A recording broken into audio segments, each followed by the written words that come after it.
O caso de hoje é simplesmente a maior operação criminal da Itália. E é o caso da Yara Gambirasio. Você deve ter ouvido falar aí da série Yara no Netflix. E por isso esse caso está sendo, bem famoso aqui no Brasil. Muitas pessoas estão acompanhando esse caso agora. Mas ele é um caso muito antigo já na Itália e muito conhecido. Qualquer pessoa que você conheça, que tenha algum contato com a Itália, se você perguntar desse caso, eles vão saber. Então, se você quer assistir essa série, ou se já assistiu, provavelmente você já está sabendo um pouco do caso. Você deve ter visto por alto. E hoje eu vou contar sobre esse caso. A Yara era uma menina de 13 anos que teve os sonhos interrompidos de uma forma brutal. E não só os sonhos dela, mas da própria família, que não tinha respostas para o que tinha acontecido com a Yara, Então, vou parar de ficar falando aqui. Vamos pro caso da semana. Já vou pedir para vocês, por favor, compartilhem com alguém aí que vai gostar. Não deixa de botar nos seus stories que você tá vendo, que você tá escutando o Casos Reais. Coloca aí o arroba e me marca no arroba Erica com K Mirandas, com S no final. Eu sempre compartilho todo mundo e eu vou adorar ver que você está escutando Casos Reais, que você está gostando do Casos Reais. E, por favor, eu quero muito saber da sua opinião. Se você estiver escutando aqui no Spotify, você pode abaixar e você consegue responder umas perguntas que eu coloco em todos os casos. Então, eu tô esperando lá, eu gosto de ver todas as respostas. Algumas eu até coloco como as escolhidas, Então, por favor, eu quero saber a opinião de vocês. E agora sim, agora vamos chamar aí o caso da semana. E já se preparem que não é um caso simples, não é um caso fácil de escutar. Então agora vamos pro caso da Yara Gambirasio e vou chamar a vinheta.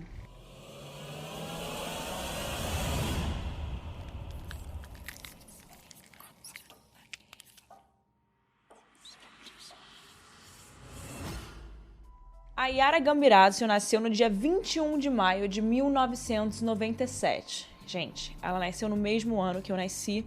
E no dia 21, eu também nasci no dia 21, mas o meu é de dezembro. Ou seja, ela teria a minha idade, Eu tenho 24 anos, ela seria alguns meses ali mais velha que eu. E ela nasceu na cidade de Brembate di Sopra, na Itália. Tem cerca de 7.100 habitantes, é uma cidade pequena, Fica na província de Bergamo, na Lombardia, sim. É uma cidade pequena, ela era de uma cidade bem pequena. Normalmente essa cidade na Itália, a família é conhecida, todo mundo se conhece, assim, não todo mundo, mas as pessoas sabem quem são quem nessas cidades, não é que nem no Brasil, que tem gigantes, cidades gigantes. Então as pessoas sabem quem são as famílias. E os pais da Yara eram muito bem conhecidos na cidade, todo mundo conhecia a família. A Yara era uma menina muito feliz, divertida, e a sua paixão, a sua maior paixão, era a ginástica rítmica. Ela passava horas treinando com os amigos. E no dia 26 de novembro de 2010, era uma sexta-feira, às 5 horas da tarde, ela saiu de casa para ir para o ginásio, onde ela estava se preparando para uma apresentação que iria acontecer no próximo domingo. Nesse dia ela não ia treinar, mas ela resolveu ir, ver os amigos, encontrar os amigos, para levar um aparelho de som para poder ajudar no treino ali do professor dela. Enfim, ela foi lá ajudar com o aparelho de som que ela tinha. Ela levou o rádio dela e se ofereceu para ajudar ali naquele treino.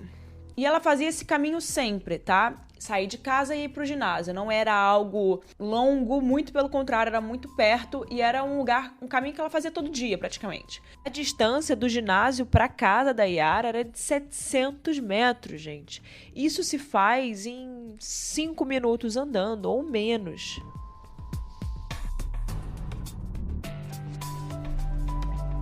Ela saiu de casa sozinha e algumas horas depois, os pais notaram que a Yara não havia voltado para casa. E ela nunca fazia isso, Ela falava que iria voltar tal hora, ela voltava tal hora. Às 7h11, os pais tentaram ligar para ela, tentaram contato com ela, mas ia direto para a caixa de mensagem. E foi aí que a preocupação dos pais aumentou muito. Ela não era uma menina de fazer isso. 20 minutos depois, a polícia foi comunicada sobre o desaparecimento dela, sobre o sumiço dela. E quem atendeu a chamada foi a Letícia Ruggeri, uma ex-policial. Poucos minutos depois, a Letícia enviou policiais estaduais e a polícia militar para Brembate di Sopra. os policiais foram direto pro ginásio onde a Yara deveria estar, né? Onde foi o último lugar que alguém viu ela. Eles foram até lá, conversaram com o professor dela e ele contou que a Yara realmente levou o aparelho de som e que eles fizeram um treino rápido e que ela foi embora logo depois disso. Ou seja, literalmente esse foi o último lugar que alguém teve notícias dela. Ela não disse que ia para nenhum outro lugar depois dali. E com isso a polícia conseguiu rastrear o celular da Yara e a última coisa que ela tinha feito foi ter mandado uma mensagem para uma amiga às 6h34, combinando de encontrar ela no domingo de manhã para fazer a apresentação. Lembrando que isso era uma sexta-feira. O ginásio onde a Yara treinava era grande e tinha várias saídas. Algumas pessoas relataram que viram 2 homens conversando com ela perto de um carro vermelho. A Letícia, policial, decidiu usar cães farejadores na esperança deles acharem algum rastro dela pela redondeza. Então ela levou os cachorros ali pelos últimos lugares onde ela teria sido vista, onde tiveram relatos da Yara, e colocou os cães farejadores para ver se acham um rastro dela, para onde ela foi, para onde ela poderia ter ido. Os cães foram em uma direção oposta da casa de Yara, em uma aldeia chamada Mapelo. Os últimos sinais dela foram dados nessa aldeia às 6h49 daquela noite. Nos primeiros dias de investigação, todos os telefones de amigos e familiares dela foram grampeados e também tentaram rastrear todos que passaram pelaquela aldeia, Mapelo, naquele dia que ela foi vista, né?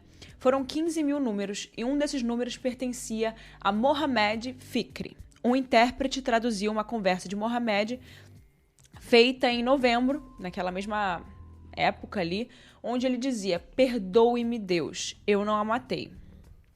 Fecha aspas. No dia 4 de dezembro, os investigadores foram atrás dele e interceptaram o navio onde ele estava e o prenderam.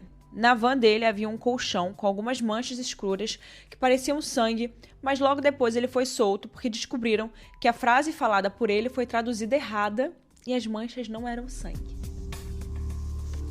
Gente, assim, eu vou abrir um parênteses aqui sobre a polícia italiana, tá? A polícia italiana, com certeza, nesse caso, já devia estar, louca, porque o caso se tornou um dos maiores da Itália, se não o maior da Itália. E eles deviam estar desesperados, com medo de que esse caso fosse um total fracasso para a polícia italiana. Então eles deram tudo, provavelmente eles deram tudo que eles podiam para tentar resolver esse caso e para tentar achar soluções o mais rápido possível. Por isso, que eles interceptaram, grampearam o telefone. Normalmente a polícia demora para fazer essas coisas, né? E quando a gente vê essa agilidade, é mais a polícia americana. Porque se a gente for ver polícia portuguesa, polícia brasileira, demoram muito para fazer algo. E se fazem algo. Então, assim, realmente, nesse caso, eles viram a proporção que estava tomando e correram para poder fazer algo, né, para tentar resolver o caso. Então, eles acharam esse cara aí que a frase simplesmente foi traduzida errada, gente. Nem para eles trazerem um intérprete que falasse a língua dele. Isso, assim, é absurdo para mim, tá? Bom, enfim, o desaparecimento, como eu disse pra vocês, já estava na mídia e ganhava cada vez mais reconhecimento, passando em vários canais e toda hora tinha alguma notícia sobre esse caso, não só na Itália, mas no mundo inteiro. Esse caso ficou muito famoso na época. A sua família, que era muito reservada, se afastou de todo mundo, de amigos, de familiares, de todo mundo da cidade, né? Eles começaram a trancar a casa inteira e não falavam com a imprensa e nem com ninguém. Mas eles decidiram fazer uma missa com as freiras do colégio onde a Yara estudava.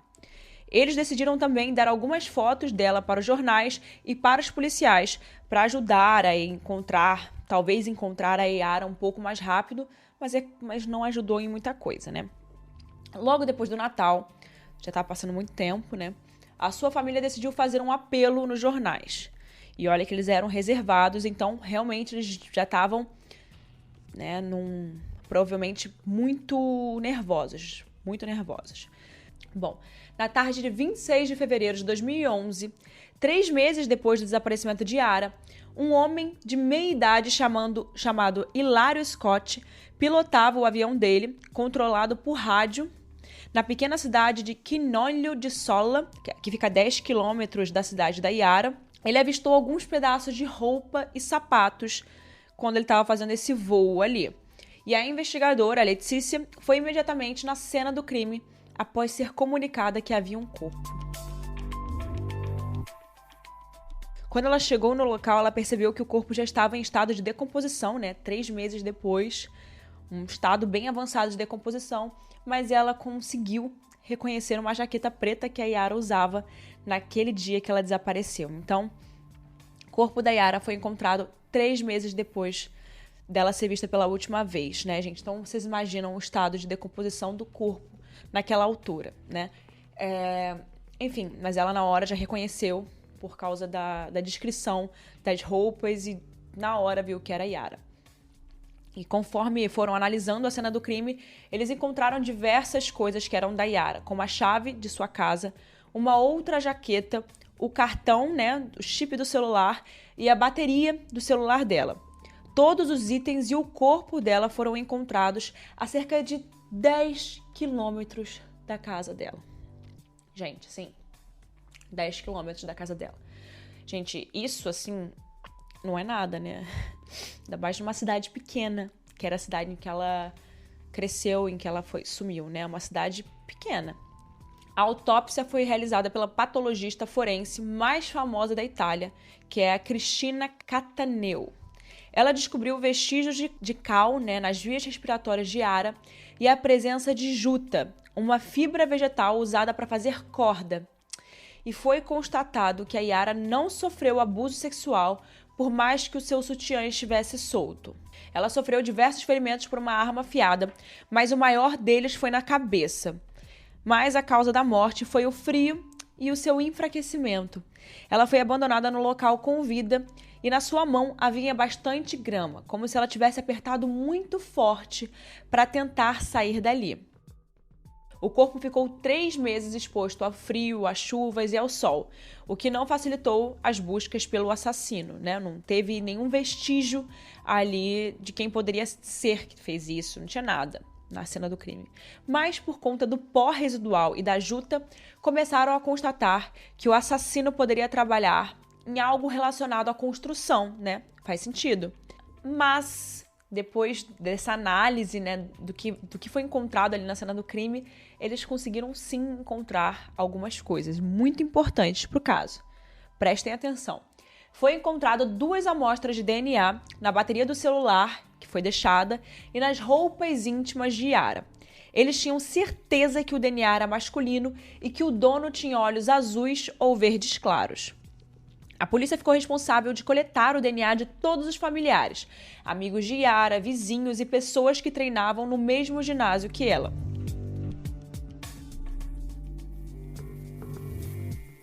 Mas a polícia militar resolveu focar e se concentrou nos registros de telefonema que aconteceram no dia 26 de novembro de 2010 e foram solicitadas algumas amostras de DNA dessas pessoas. Foi um trabalho, gente, assim, surreal. Realmente a polícia italiana estava querendo solucionar esse caso. Foi muito lento e muito trabalhoso. Os geneticistas de Parma, Pavia e Roma, 3 regiões muito importantes, levaram no mínimo 6 horas para transformar apenas algumas amostras de DNA em algo que pudesse ser lido e comparado em uma tela de computador. O custo de todo o trabalho feito iria se tornar uma das caçadas mais caras da história italiana. Foi o que eu falei para vocês, A Itália estava realmente se esforçando em resolver esse caso e realmente, eles devem ter escolhido os melhores geneticistas e devem ter gasto uma grana naquela época, porque em 2010, se a gente pensa que hoje um trabalho desse é caro e difícil e trabalhoso, imagina em 2010, há 10 anos atrás. Ou seja, realmente a Itália queria resolver esse caso. O funeral de Yara foi no final de maio de 2011 e aconteceu no ginásio onde ela treinava. Do lado de fora colocaram um telão gigante onde mostrava o funeral. O caso era bem conhecido e milhares de pessoas estavam ali fora acompanhando. Na investigação, perceberam que com o DNA iria demorar muito e decidiram focar no cromossomo Y do DNA encontrado na Yara, né, nas coisas de Yara, e começaram a procurar outros homens que tivessem o mesmo cromossomo Y. E perto do lugar onde o corpo de Yara foi encontrado, ficava uma boate chamada Sabe Mobile, que significa areia movediça em português. A policial, a Letícia, que já tinha várias experiências, sabia que quando um assassino joga um corpo em algum lugar, né, específico, sempre é um lugar que ele conhece. Então, provavelmente com isso ela começou a procurar nas redondezas ali o que tinha que pudesse ligar o assassino com aquele lugar. Ela começou a desconfiar que o assassino havia passado pela boate, pois era muito próximo, né? E como eu falei para vocês, cidades pequenas não tem muitas coisas pela redondeza. Então é muito fácil você encontrar pontos chaves. Então, na primavera de 2011, os investigadores começaram a coletar DNA na porta de fora da boate, nas sextas e nos sábados, ou seja, nos dias principais da balada, né? Quem frequentava a boate usava um cartão onde tinham todas as informações das pessoas. Então era muito fácil rastrear qualquer pessoa que passasse por lá. Em uma das amostras tinha um DNA muito semelhante ao que foi encontrado na bateria do celular da Yara, né? A amostra era de Damiano Guerironi, mas foi descartada porque ele estava na América do Sul no dia que ela desapareceu. Então isso foi descartado. Mas, procurando mais a fundo, a Letícia decidiu fazer uma árvore genealógica da família de Damiano. E descobriram que a mãe dele, de Damiano, trabalhou por 10 anos na casa da família de Yara. A mãe do Damiano falou que ela tinha muito carinho pela Yara e pelos pais, pela família, né? E para ela foi horrível ter sido colocada no meio desse crime, no meio dessa história, né? Ter sido envolvida por qualquer que seja a relação no meio dessa história. E meses depois descobriram que o DNA parecido foi apenas uma coincidência. A Letícia sofreu muito nessa investigação. Era atacada até por políticos e tinha muita pressão para ela descobrir logo quem era o assassino. Vocês devem imaginar a pressão, né? O pai de Damiano tinha um irmão chamado Giuseppe que morreu em 1999. Os investigadores visitaram a viúva dele em setembro de 2011 e lá encontraram um selo onde tinha o DNA dele. Eles descobriram que o Giuseppe era pai do assassino. Porém, os 2 filhos dele não tinham o DNA constatado na Yara. A única resposta que tinham era que Giuseppe tinha um filho com outra mulher. E com essas investigações, eles descobriram que ele costumava ir a um spa sozinho e chegaram à conclusão que a mãe do filho dele também era casada. Bom, já tá começando a ficar difícil até de entender, né? Tá bizarro. O caso foi fechado, mas foi reaberto depois por outro detetive. Ele pediu para que focassem muito mais no DNA do assassino. O Giuseppe era motorista de ônibus, então era possível que ele conheceu a mulher enquanto ele trabalhava. Em 2014, um amigo dele deu o nome de Esther Arzuffi e o DNA dela, da Esther, bateu com o do assassino de Yara. Ela era vizinha do Giuseppe no final do ano de 1970 e conseguiu um emprego na fábrica que fazia parte da rota dele, né? Que ele passava de ônibus e ela entrava no ônibus dele todos os dias. Ou seja, fazia completamente sentido, né? Também viram que haviam testado o DNA de Esther em 2012, mas teve um erro. Mas agora descobriram que ela era de fato a mãe do assassino. No outono de 1970, ela teve gêmeos, um menino e uma menina, e foi comprovado que o pai era de fato o Giuseppe. O filho era Massimo Bossetti, ele era casado, tinha 42 anos, era pedreiro, tinha 3 filhos e morava em Mapelo, no lugar onde ela foi encontrada, no lugar onde o corpo da Yara foi encontrado. A Letícia havia voltado às investigações e decidiu montar um teste falso de bafômetro onde sabia que o Máximo iria passar em algum momento ali. E quando ele foi parado, o Máximo estava feliz e com a sua família. Inclusive achou engraçado o fato de ter sido parado, já que ele não tinha bebido nada naquele dia.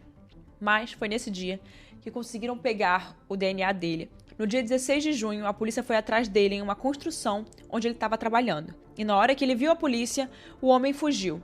mas rapidamente conseguiram pegá-lo. Ele foi preso e acusado como o assassino de Yara. Ele andava com frequência aos arredores da casa dela. Comeu em uma pizzaria por perto e deixou o seu carro atrás do ginásio onde ela treinava. E acharam diversos registros dele na cidade dela, né? Que não era a cidade dele. O celular dele foi desligado às 6h45 da noite em que Yara desapareceu. E só foi ligado novamente às 7h45 da manhã seguinte. Bom, com esse caso foram testadas mais de 22 mil pessoas até chegar no assassino, né? Em quase 4 anos de investigação. A Letícia relata que a prisão dele foi uma recompensa pelo trabalho feito. Com certeza, né? O Máximo alega inocência desde o primeiro momento em que foi preso. E ele fala que não fazia ideia de como o seu DNA foi parar em Yara. E a família dele acredita na inocência dele. A grande parte, assim. O Máximo foi declarado culpado e condenado à prisão perpétua pela morte de Yara Gambirazio. Esse é o caso de hoje. Um caso muito interessante. Para mim, esse é um dos melhores casos assim que eu já tive a oportunidade de procurar. Primeiro porque é um caso muito triste, tá? Mas eu falo o melhor caso na parte de encerramento, na parte de conclusão. Ele se encerrou muito bem. Querendo ou não, os pais da Yara têm uma resposta. Todos temos uma resposta para o que aconteceu, principalmente a família, os amigos, as pessoas que querem o bem dela, né? Que queriam o bem dela. Então, ninguém fica tentando entender o que aconteceu e também é muito bom para a alma da Yara, né? Que pode seguir em frente sem que todo mundo fique tentando a vida inteira saber o que aconteceu com ela. Já se sabe o que aconteceu, né? E para mim é um caso que deixa claro que quando a polícia quer, eles resolvem. Quando a polícia quer encontrar quem fez, eles encontram. Quando tem vontade, dinheiro, foco, pessoas trabalhando para algo, né? Isso pode ser resolvido. Tudo pode ser resolvido. Todo caso pode ser resolvido. Então, assim, para mim o caso da Yara Gambirazio é um grande exemplo de como todas as polícias deveriam tratar dos casos criminais. Mas, infelizmente, não é assim. Quantos casos eu já não trouxe aqui no Casos Reais que foram muito maltratados pela polícia, que a polícia foi muito negligente, né? Eu acho que a maioria, eu consigo dizer mais casos que foram, né, negligenciados pela polícia do que casos que não foram.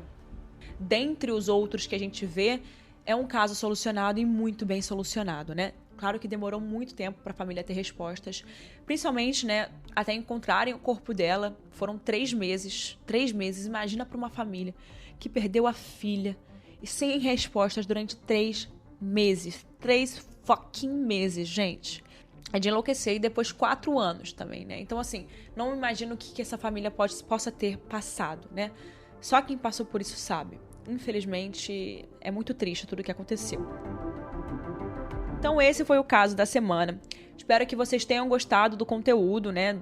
Da matéria que eu trouxe pra vocês, do caso da Yara, não do que aconteceu com ela, né? Então, por favor, não deixem de avaliar o podcast aqui, onde você está, qualquer lugar que você esteja assistindo, não deixe de avaliar aqui, dar uma nota pra mim. E até o caso da semana que vem. Semana que vem, quarta-feira, a gente se vê aqui com mais um caso. Deixem lá também no meu Instagram, Erica com K, Mirandas com S no final, alguma sugestão de caso, porque eu leio todas as sugestões de vocês, inclusive o da Yara, foi pedido várias vezes, tá? Então até o próximo caso. Semana que vem eu vejo vocês. Um beijo!